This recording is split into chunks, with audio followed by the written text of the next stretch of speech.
नमस्कार दोस्तों, the Indian diplomats पर आपका स्वागत है। फिलहाल यूनाइटेड नेशन सिक्योरिटी काउंसिल में 5 परमानेंट मेंबर ऐसे हैं जो वीटो पावर का इस्तेमाल कर सकते हैं, जो कि चाइना, रसिया, यूएसए, यूके और फ्रांस है। चाइना ने हमेशा वीटो पावर को भारत के विरुद्ध ही इस्तेमाल किया है। जब कोई पाकिस्तानी आतंकी ग्लोबल टेररिस्ट के लिस्ट में प्रतिबंध लगाने की बात आती है तो चाइना वीटो पावर का गलत इस्तेमाल करते हुए इस प्रस्ताव पर रोक लगा देता है। वीटो पावर की वजह से पाकिस्तान और चाइना दोनों अपने गलत करतूतों से बचे जाते हैं। इतिहास पलटकर देखा जाए तो चाइना ने 16 बार वीटो पावर को सिर्फ भारत के विरुद्ध इस्तेमाल किया है। सिर्फ चाइना ही एक ऐसा मुल्क है जो भारत को यूनाइटेड नेशन सिक्योरिटी काउंसिल का परमानेंट मेंबर से रोकते आया है। हाल ही में विदेश मंत्री एस जयशंकर गल्फ किंगडम की अपनी पहली यात्रा पर सऊदी अरब गए थे। विदेश मंत्री एस जयशंकर ने कड़े शब्दों में कहा, भारत के पास यूनाइटेड नेशन सिक्योरिटी काउंसिल का परमानेंट मेंबर होने का एक शक्तिशाली तर्क है, और न केवल अंतर्राष्ट्रीय सुरक्षा बनाए रख के अपने उद्देश्यों को पूरा करने के लिए, बल्कि प्रासंगिक बने रहने के लिए संयुक्त राष्ट्र के प्रमुख अंग को विकसित वैश्विक परिस्थितियों के अनुकूल होना चाहिए।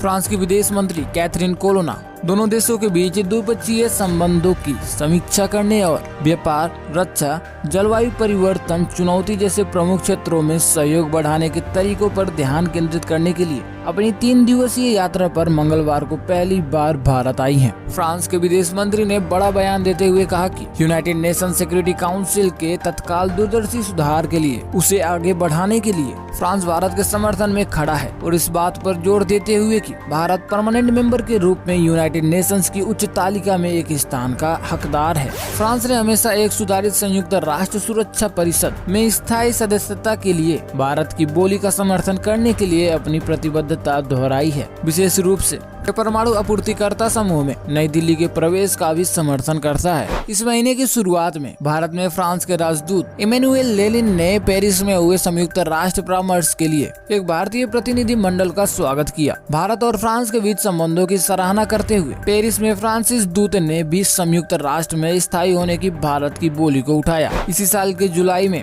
विदेश राज्य मंत्री वी मुरलीधरन ने लोकसभा में एक प्रश्न का उत्तर देते हुए कहा, यूनाइटेड नेशन सिक्योरिटी काउंसिल के 5 परमानेंट में से 4 ने द्विपक्षीय रूप से एक्सपांडेड यूएन सिक्योरिटी काउंसिल में परमानेंट सीट के लिए भारत की उम्मीदवारी के समर्थन की आधिकारिक पुष्टि की है। मुरलीधरन ने कहा कि सरकार ने विस्तारित यूएनएससी में भारत के लिए स्थायी सदस्यता प्राप्त करने को सर्वोच्च प्राथमिकता दी है। चीन एकमात्र ऐसा देश है जिसने अभी तक यूएनएससी का सदस्य बनने के लिए भारत के प्रयास का समर्थन नहीं किया है। बाकी आप ऐसे ही अपडेटेड रहने के लिए द इंडियन डिप्लोमेट्स को सब्सक्राइब कर लीजिए।